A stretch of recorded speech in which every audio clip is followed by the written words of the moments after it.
अमरावती शहरालगत असलेल्या Nandgaon Peth MIDCतील golden fibre कंपनीत काम करणाऱ्या महिला आणि पुरुष कामगारांना आज 12 जानेवारी रोजी विषबाधा झाल्याची घटना समोर आली आहे। मनसे जिल्हाध्यक्ष पप्पू पाटील यांनी या घटनेत तातडीने हस्तक्षेप करत अनेक महिलांना जिल्हा सामान्य रुग्णालयात दाखल केले। प्राथमिक माहितीनुसार कंपनीतील पिण्याच्या पाण्यातून विषबाधा झाल्याचा संशय व्यक्त केला जात आहे। सध्या 100हून अधिक महिलांना उलट्या, अस्वस्थता आणि पोटदुखीचा त्रास होत आहे। मनसेचे पप्पू पाटील यांनी कंपनी व्यवस्थापनावर गंभीर आरोप करत त्यांच्या हलगर्जीपणाचा निषेध केला।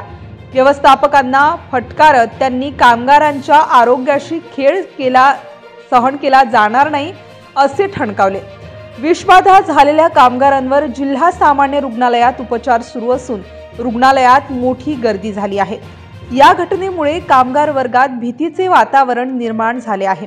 आरोग्य विभागाच्या अधिकाऱ्यांनी कंपनीतील पाण्याचे नमुने घेतले असून तपासणी सुरू आहे। या प्रकरणी कंपनी प्रशासनाची जबाबदारी निश्चित करण्याची ही मागणी जोर धरत आहे। कामगारांच्या आरोग्य सुरक्षेच्या दृष्टिकोनातून हा गंभीर विषय असून प्रशासनाने योग्य ती कारवाई करावी अशी मागणी करण्यात येत आहे। तक्रारी आहे तुमच्या पोलीस स्टेशनला। आता उद्या सिबिल भेटतो सांगतो काय काय धंदे आहेत। तक्रारी दे पोलीस स्टेशनला यांच्या कोण आहे तर 9 वाजतापासून यांच्या इथं ते सर्व त्रास सुरू झाला। यांनी कोणाला बाहेर नाही येऊ दिलं, अंदरच ट्रीटमेंट चालवली। एक पोरगा बाहेर आला पोलीस स्टेशनला, मला भेटला। तो म्हणे आमचा प्रकार आम्ही म्हणे इथं ऍडमिट झालेलो म्हणे, कोणी दखल नाही घेऊन राहिले म्हणे। त्याला घरी सोडलं, त्याला म्हणे तू घरी जा। नंतर मी पोलीस स्टेशन मधून गाडी घेऊन गेलो, तेव्हा या सर्व महिला इथं आल्या, अजूनही महिला येऊन राहिल्या। शिफ्ट सुटल्यावर म्हणजे मानवता एवढी यायची, शिफ्ट सुटल्यावर त्या महिला इथं जाताना तो रावत काय सांगत होता की जेवढे जण आहे यायचं तुम्ही हे करा म्हणे, ऍब्सेंटी मांडा म्हणे। मुगलाई लागली आहे का? दाबण्याचा प्रयत्न केला, बिलकुल पूर्ण दाबण्याचा सांगून राहिले ते की आम्ही पहिले तिथेच डॉक्टर बोलावले। मला सांगा अशी घटना झाल्यावर रुग्णालयात बोलावलं पाहिजे ना, सामान्य रुग्णालयात। हे म्हणते आम्ही तिथे इलाज करून राहिलो, इथं आल्यावर काही महिलांना दस्त उलट्या होऊन राहिल्या। ट्रीटमेंट चालू होती, ट्रीटमेंट इथं घेत असते हॉस्पिटलमध्ये, तिथं नसते करत। तुमचं हॉस्पिटल आहे काय? हॉस्पिटल आहे काय? आपलं OSC आहे ना आपल्याकडे, त्याच्यात ट्रीटमेंट चालू आहे। इथं 100 महिला तुमची इथं 100 महिलांची व्यवस्था आहे का? तिथं एकाची असते। आम्हाला सांगता चेकअप करून हॉस्पिटल पाठवणार तर 9 वाजतापासून प्रकरण आता शिफ्ट सुटण्यावर आली।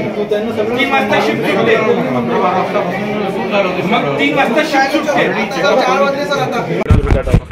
काय ते कामगारांचं तिथं नेहमीच त्या कंपनीची वाद सुरू असतात। कंपनी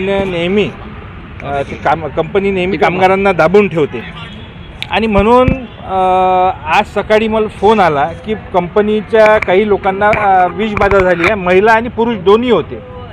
आणि मग त्याच्यातून कंपनीवाले कामगार प्रतिनिधींना कामगारांना भेटू देत नाही।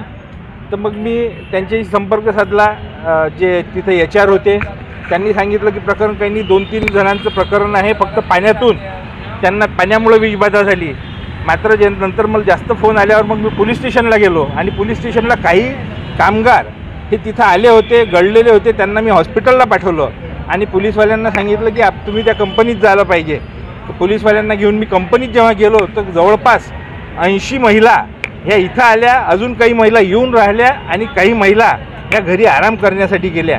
आणि सकाळपासून यांचा एकच प्रयत्न सुरू होता की हे प्रकरण अंदरच्या अंदर दबलं पाहिजे। तिथंच डॉक्टर बोलावले, तिथंच यांना गोळ्या दिल्या, ORS दिलं, पण मात्र दिवसेंदिवस जसा जसा वेळ जात होता तसा त्रास वाढत होता। इथं आल्यावरही काही महिलांना उलट्या झाल्या आणि दस्त आणि उलटीचा हा प्रकार अमानवतावादी हे सर्व कंपनी करत होती आणि त्याच्यामुळे त्या कामगारांमध्ये रोष होता। अशा प्रकारच्या भरपूर कंप्लेंट ह्या नांदगाव पेठ पोलीस स्टेशनमध्ये आहे आणि म्हणूनच या सर्व प्रकरणाची गंभीर चौकशी झाली पाहिजे याची मागणी आम्ही। कंपनीची हलगर्जी म्हणावं लागेल का? कंपनीचा हलगर्जीपणा नाही, पिळवणूक सुरू आहे कामगारांची पूर्ण। म्हणजे आता तुम्ही पाहायला असाल की सकाळी 9 वाजतापासूनचं प्रकरण 2 वाजून राहील, त्यांची शिफ्ट 3 वाजता सुटते। 2:45ला आम्ही तिथं पोहोचल्यावर पोलिसांनी नंतर तिथं घेऊन आलो। म्हणजे कंपनी स्वतः कोणतेही पाठवायसाठी काही तयार नव्हतं, मात्र इथं आल्यामुळं हे सर्व प्रकरण उघडकीस आलं। अशाच वेगवान घडामोडी पाहण्यासाठी आमच्या चॅनलला लाईक व सबस्क्राइब करायला विसरू नका।